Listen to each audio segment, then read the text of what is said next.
Hey, it's your boy Young Jorge from The Right Destination here with my beautiful wife Casey, and we want to welcome you to the ultimate 2025 cost of living guide to Kuala Lumpur. Stay tuned, we're going to give you a breakdown of our expenses and show you how we live day-to-day life here in one of the best cities in Southeast Asia. Stay tuned. Y'all, I am the budget queen at home, and it's no different now that we're in Kuala Lumpur. So this is our budget for 30 days as we live abroad. Except our budget went out the window and we're in a foreign country, and so we just have to figure it out. Y'all, it is hot out here and there are food choices all over KL, and so we are at a spot right now that's pretty famous to Malaysia, and we're gonna get something refreshing to cool ourselves down.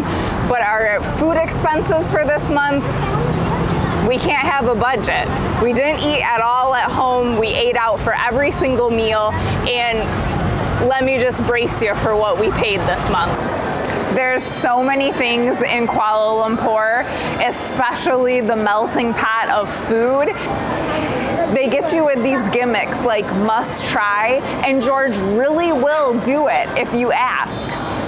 Coffee is the only thing that we made at home this month. Other than that, we ate out every single day. Every budget needs a miscellaneous category because there always is things that come up that you need to spend a little extra dough on. And this month, my daughter and I both needed haircuts. It cost about $7 a piece. $14 for both of us to go get our haircut. I spent about $70 alone on just a trim back home. I could get my haircut 4 times for that price here, and they didn't expect a tip. You know we tipped though. We are doing swim lessons for the kids. They weren't pros at swimming, but they've always been comfortable in the water, and we needed some gear for the entire month. We got a kickboard, 2 pairs of goggles, some floaties for Georgie, and then some miscellaneous pool toys. And Decathlon took about 40 of our miscellaneous dollars this month. There's so many options for entertainment in Kuala Lumpur. For this category, we didn't spend too much, but we definitely had fun and got our R&R in. We were able to do 2 90-minute massages for both George and I. And, oh, the aquarium.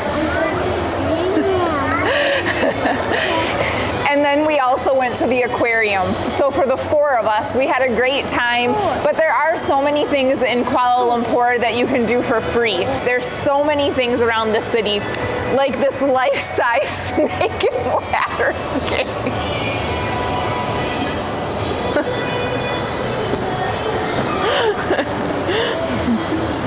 Four, see?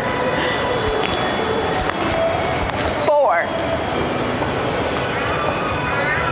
You gotta roll the dice.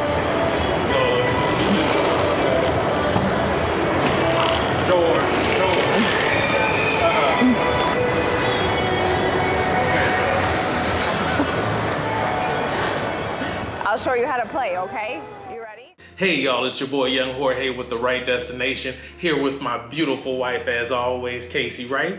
And we're glad you've stuck around through our introduction to our cost of living video. And now what we want to do is just get down to the nitty gritty and give you the details of our expenses here for our first month in Kuala Lumpur. What we're going to start off with is our accommodations, because I feel like that was our biggest cost, and it was our biggest headache too to start off with. So when we first arrived here in Kuala Lumpur, we had a nice Airbnb, we thought, out in the Pudu area of Kuala Lumpur, the Pudu neighborhood. And right away when we pulled up, our taxi driver was like, "Why are you guys staying out here?" It's like, you guys are not gonna enjoy yourself out here. And so, long story short, we heeded his advice, but we were still headstrong with what we were gonna do. We got into the unit, and I'll let my wife kind of pick up from there and tell you how it went. And also you can check out another video. It's our first week in Kuala Lumpur if you want to see that Airbnb and how we had to shift and find our accommodations. Yep. We ended up finding our accommodations at Royce Residence, and it was a perfect spot for our family. We actually ended up booking it for 2 months, but for the first month, it ended up costing us $1,920. and that was for a 2-bedroom, 2-bathroom with balcony and a view of the Petronas Towers. It included an infinity pool on the top floor, a gym on the top floor, security, 24-hour security. Yep, great location. So we were right down in the middle of KLCC. So it was just very easy for us to get around and get to our different landmarks that we wanted to go to. Hence our transportation was not very much in the first month. We didn't spend a lot of money for transportation because we were able to walk everywhere. Yes, and we also had free cleanings. Once you stay over 30 days, a lot of the places will offer free room cleanings where they'll come in, weekly, and come in and change your sheets and clean what you need cleaned. Mm-hmm. So that was a nice perk to have. And so we really enjoyed our stay at the Royce residence. Now, to kind of put it in contrast, we've been to Penang. We've moved around the city a little bit to different Airbnbs, and one of the things that stood out also was the proper lifts. We've stayed in buildings where, and when I say lifts, I mean elevators. Where we stay in buildings, there's 2 elevators for 51 floors. So you've got people checking in, checking out, you've got maintenance workers, people coming to clean the pool, and all those people are using 2 elevators, and so you end up just standing down there for forever. So one of the main reasons we liked the Royce residence was just for the clean facilities, the proper lifts, and also the convenience of the location.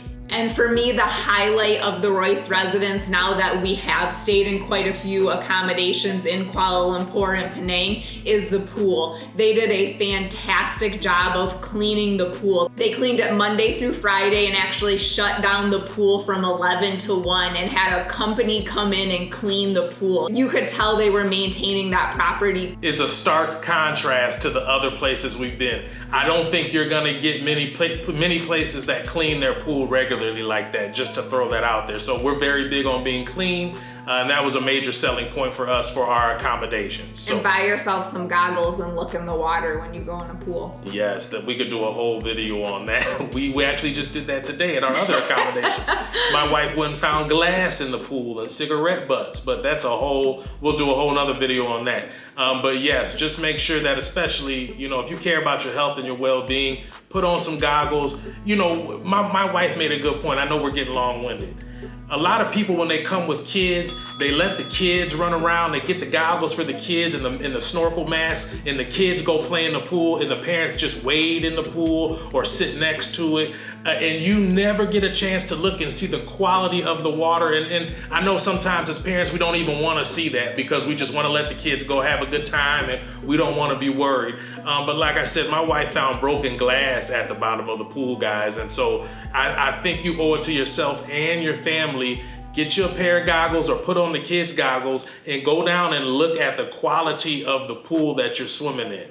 It's like when you have your infant, you taste it before you give it to your baby. If they're playing in the water and it's in their hair, they're spitting it out of their mouth, I want to know what that water looks like. Amen to that, amen. So just to recap, we had our first Airbnb out in Pudu for $1,100. It was moldy and disgusting, so we did a quick switch and we ended up staying at the Royce residence in KLCC, and we ended up paying $1,920 for 30 days in a clean pool. We were very happy with that choice, y'all. Yeah. So do you guys think we paid too much? Now, we kind of feel like we probably did. Later on down the line, we were able to kind of renegotiate, talk to the places that we were renting off of Airbnb, which is another tip that saved us some money for another video. But we felt like we overpaid, but we want to hear from you. Do you feel like we severely overpaid, or that we were okay for a decent price at $1,900 being down in KLCC? Let us know, y'all. All right, y'all, so our next category is food. One of my favorites, as always.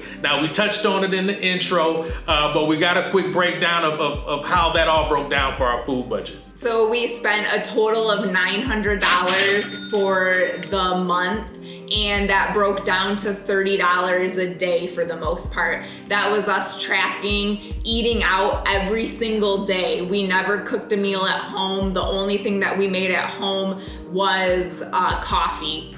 So that included groceries and eating out for every meal. We typically eat out about twice in a day. That was the grand total, $900, and it averaged to about $30 a day for a family of 4. Yes, family of 4. Did we spend too much on that? Now I do feel like, to add to my wife's point, we could have stretched that a little bit further. You know, one of the tough parts being in a new land for me, especially ordering food off of Grab and delivery and things like that, I don't really know how much food I'm gonna get. So as a big fella, sometimes I tend to order a little bit more. Our eyes are bigger than our stomach sometimes. So we might order a little bit more food and then we get this and we're like, wow, we ordered too much food. But then as you kind of get in the hang of it, you realize, okay, we just need one of those meals. Get your little, you know, the different deals that they have, the sets they call them. Yeah. So then you can kind of budget a little bit better that way. And when we did order more food, we were good about using the leftovers or using it for another meal. So nothing was ever thrown away. We always, if we spent money on food, we ate it. Our next item line is entertainment. Now this was an interesting one. We did a few different things. One of our main entertainment outings we did was the aquarium. Yes. Which was interesting. It was a little bit more pricey than I thought it was gonna be. It's definitely touristy. It's basically in the basement of the Saria Mall down a long hallway behind a food court. But you know, but it was, I think we paid $47 for 4 of us to go. I think Georgie was free. Yeah, Georgie was free. Because he's 2. So, but we ended up paying for Enola and 2 adults. Yeah, so $47 is pretty steep. We haven't had to pay that much for any of our activities. And I mean, when you put that in ringgit, I think it was, you know, 200 and something ringgit. Yeah, I think it was 215. Yeah, 215, somewhere around there. So that was pretty steep for us. The other thing we did was we did manage to go get massages, or my wife and I, U-Root Spa at KLCC, and they had a nice little package deal they had going on. We were both able to get 90-minute massages for about $85 now, and that's for us combined. And so it was very easy to schedule. We just hopped on WhatsApp, messaged them, they got us in that next day. And like I said, $84, basically $40 for an hour-and-a-half massage. I think we all know that's a good price. So that brought us to a grand total of $131 for the month for entertainment. All right, so our next item line is transportation. Now, we will put a caveat with transportation. We are the type of people who like to walk a lot. We don't like to get in Grabs if we don't have to. We don't like to take public transportation if we don't have to. And so just want to say that. I'll let my wife break down the numbers for you though. So we spent a total of $30 for the month. And that was us taking 6 rides with Grab, and they averaged to about $5 a piece. But we really didn't use too much. So our last item line is miscellaneous. So the kids were loving the pool, the clean pool. She even said in the intro, she made it sound like we're taking real swim lessons. No, these kids are getting in the pool with Dad. Dad got them working on their streamline. Gosh, he thinks Dad got them working on their or something over here. I got them working on their streamline, their kicks. Even her, I got her working on her flip. Show us your streamline. I got my wife working on her flip turn. Let's see. Yeah, see, show me your streamline. See, yeah, there you go. So yes, I just want to preface that by saying these were quote unquote not paid lessons. It's just the love of their mom and their dad teaching them. We both are very familiar with water, and we want our kids to be familiar with water as well. And so swimming is important to our family. And so we needed to treat them with a few things to make it a little bit more comfortable. So we did go to Decathlon, and Enola and I spent a little dough there to make it a little bit more fun. Yeah. So what do we get? We got goggles, kickboard, we got floaties. 2 goggles, floaties, a kickboard, and the rings. Oh, yep, some rings to dive down and get. Yeah, which have been very good. It has helped both the kids be able to go dive down and get the rings off the bottom. So that was a good purchase. So we spent $40 at Decathlon. And then Enola and I both needed a haircut, and so we spent $7 a piece And then as you can see, it's starting to grow in a little bit because it's been a couple days, but Dad had to go get his hair cut too. So I went 2 days, I believe, or the day after my wife and daughter went. So I believe my haircut was about $15. Maybe even a little less, $10, between 10 and 15, somewhere in there. You know, we always tip. A lot of people in Malaysia aren't expecting a tip, but for us, it's always important to leave a little extra something on top, especially for services provided. Yeah. So with all of our haircuts and our swimming lesson fun, miscellaneous category comes in at $69 for the month. So that brings us to a grand total. For 30 days in Kuala Lumpur, we spent $3,050. Oh, Lord. You know, when we were coming here, I don't think we planned on spending. No, and that's the most we spent while we were here. We got smarter and smarter as our travels continued. So we want to know from you all, you know, where could we have saved money on? Now, I will say this to kind of wrap all this up.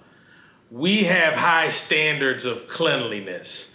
You know we could have saved on accommodations, but our backs were against the wall. We didn't have time. We felt like we used a lot of the resources we had to make a good decision, and we finally felt comfortable when we got to the Royce residence. Now, I know we paid a little bit more, and like I said, we probably could have booked directly with the booking agency and saved some money like we ended up doing subsequently. But at the same time, we've got 2 kids, you guys. We don't have time to be riding around the city, interviewing places, trying to go and look at units and stuff. We wanted to get to enjoying our time in Kuala Lumpur. So I do think we did pay a little bit too much. But, you know, we want to hear your feedback. Tell us your thoughts.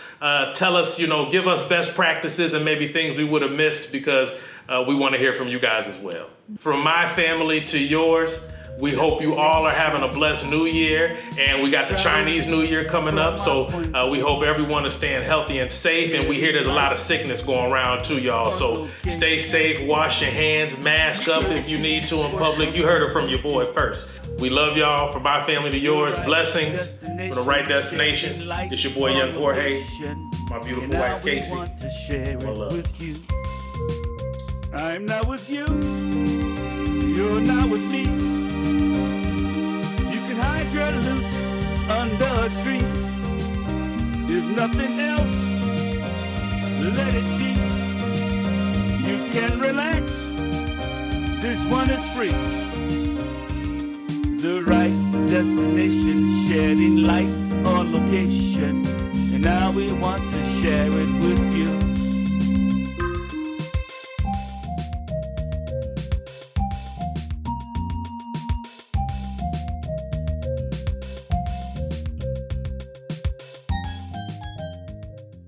Yeah, I got it. One thing, hey, be quiet for just a minute, okay? You know, let him see it for a minute.